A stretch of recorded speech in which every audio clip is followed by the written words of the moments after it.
And would you look at that, we already have one iron golem right here in the system being killed in the fall. Oh, and we have another one on top. Heck yeah, we got 2 iron golems.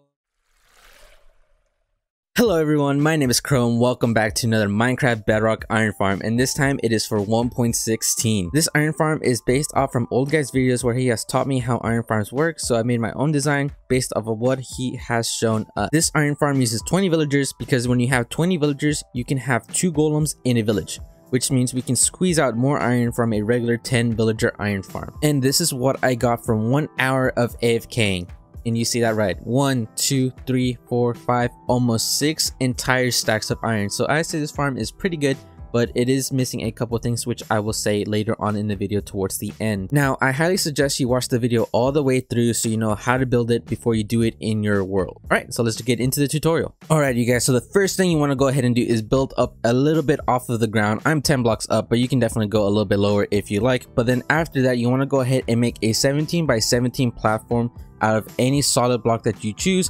I'm just using an iron block because it's easier to count in video, but just go ahead and do that real quick. Alright, so you've made your 17 by 17 platform, and then you just want to go ahead and go around and make a ring around the entire 17 by 17 platform, just like so. Now the next thing you want to go ahead and do is grab yourself some glass and place it all the way around this layer that you just did. This is so that the iron golems do not spawn on this, and then they can slow down your rates. Now in each of these corners, you want to go ahead and place down these 3 blocks just like so, and all of them, and this is where we're going to be putting our water above and all the way around here on the sides, but we're not going to be doing that just yet because we got some stuff to build in the middle. Now your platform should be looking something like this, and as you can tell, I have a 3 by 3 of netherite blocks centered around the middle. This is just for me to know, and you should do that as well, just with some other temporary blocks. And then you just want to go ahead and come down to the middle part of your farm and go up by 3 blocks, and then from that 3rd block go out in 2 from each side, and then fill that entire square in. Now what you want to go ahead and do is place down 3 beds just like so, then turn around, place 3 more, turn around, place 3 more, turn around and place 3 more, and then you can finally go ahead and remove all of these temporary blocks right here for right now. This is going to be great because this is the hole where we're going to be having the drops fall in from the 2nd layer. Now you want to go ahead and leave these 2 blocks right here, these temporary blocks I should say, and place down some more blocks just like so. You want to go ahead and grab your fence gates and place down a fence gate right here, and then right here is going to be where your lava goes, which is signified by this magma block. Then you want to place them right off to the side. Then you can go ahead and break that magma block, and then you can place down your source of lava, and then you can open up these gates, and as you can tell, none of it is going to be going anywhere, and you just want to go ahead and do that on all the other sides. So once again, place down a fence gate right on top, or you could use signs, totally up to you. And then you can place down your magma block, which is just signified you don't actually have to place a block there, and then place more fence gates around it.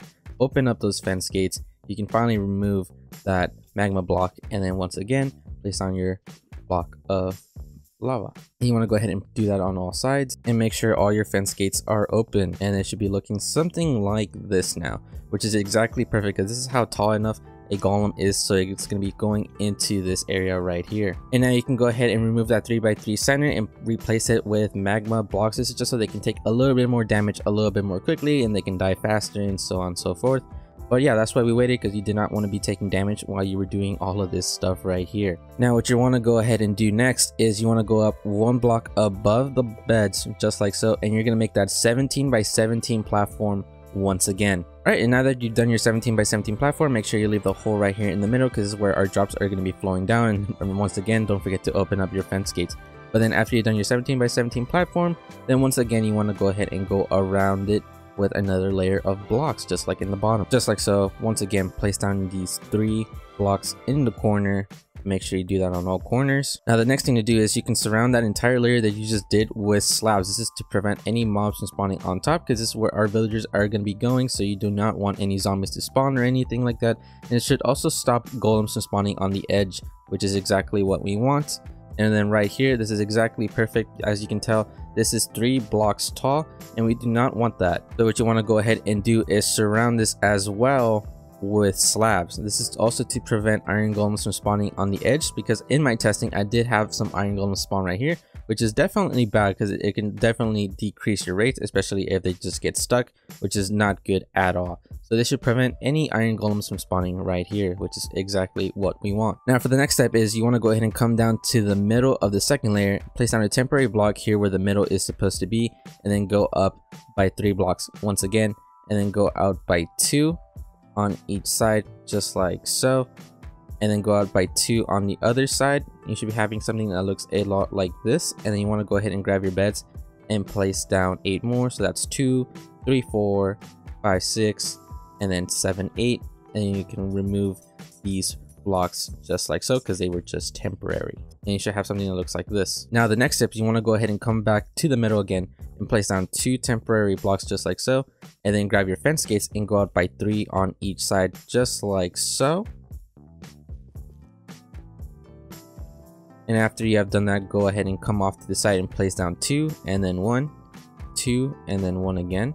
Come around to the other side and place 2 again, and then 1, 2 again, and then 1, and make sure that you open up all of your fence gates. This is so that the iron golems can actually pass through this. And once you've done that, you can go ahead and remove this temporary block right there, and remove this glass that I just put there temporarily, and then surround this with magma blocks. This is just so the iron golems can take a little bit more damage, just like in the bottom layer. And once you've done that, go ahead and place down a bucket of lava on top of that piece of block that you just placed there, which can definitely be any block that you want. I'm just using glass because I'm in creative mode. And then you're going to be seeing some fire just like so, and just completely ignore it. Nothing's going to burn, especially once we start putting in our waters all along the side and on top of this corner right here. And just look at that, all the fire is gone and everything is pretty much already set for the villagers to come in now. And if you haven't already, make sure you place down the water in the first layer as well. I forgot to mention that earlier.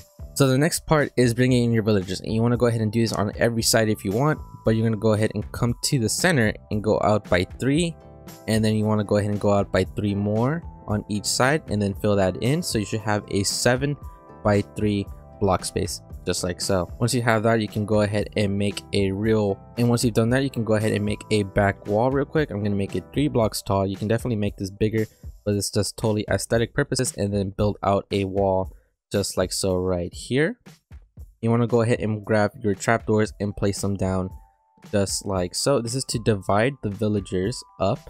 And we'll once again replace that wall, and I'm quickly just going to place blocks right here so nothing happens to them. And then we're going to be putting down water right here in each of these spots. And the reason we're putting down water is because whenever villagers are bobbing up and down in water, it's actually going to prevent them from delinking from their beds, which is exactly what we want.